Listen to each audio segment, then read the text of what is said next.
بسم اللہ الرحمن الرحیم. In the name of Allah, the Beneficent, the Merciful. لن ينال اللہ لحومها ولا دماؤها ولكن يناله التقوى منكم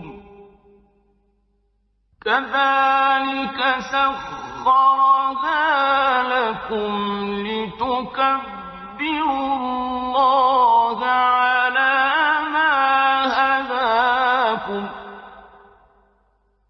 وبشر المحسنين. Their flesh and their blood reach not Allah, but the devotion from you reacheth Him. Thus have we made them subject unto you, that ye may magnify Allah, that He hath guided you, and give good tidings, O Muhammad, to the good.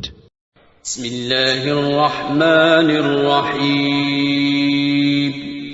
شروع اللہ کا نام لے کر جو بڑا مہربان نہایت رحم والا ہے.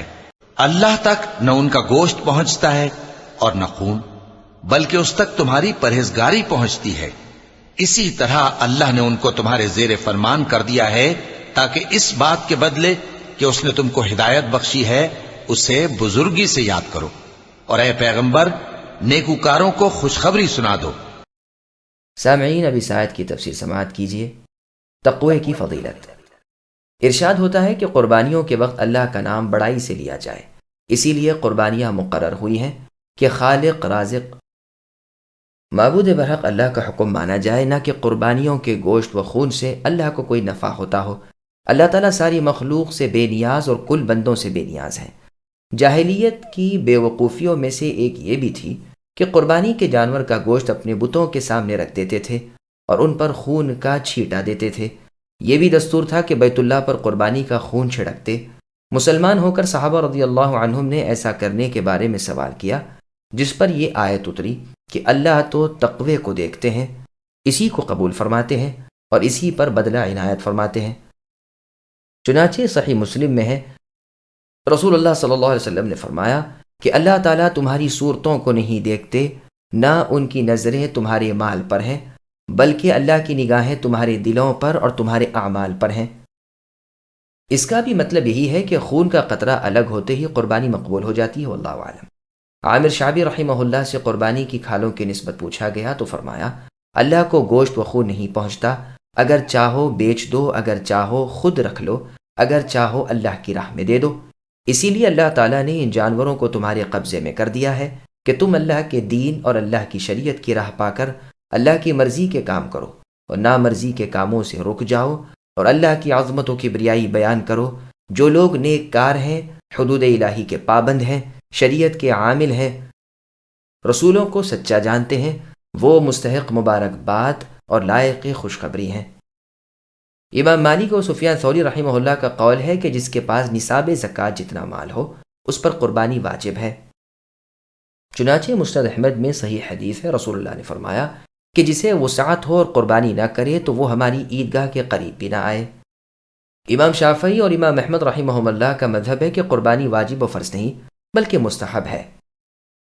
یہ روایت پہلے گزر چکی ہے کہ رسول اللہ صلی اللہ علیہ وسلم نے اپنی تمام امت کی طرف سے قربانی کی، پس وجوب ساقط ہو گیا، یعنی قربانی کا دینا کچھ واجب نہیں بلکہ مستحب ہے. ابو شریح رحمہ اللہ فرماتے ہیں میں ابو بکر اور عمر رضی اللہ عنہما کے پڑوس میں رہتا تھا.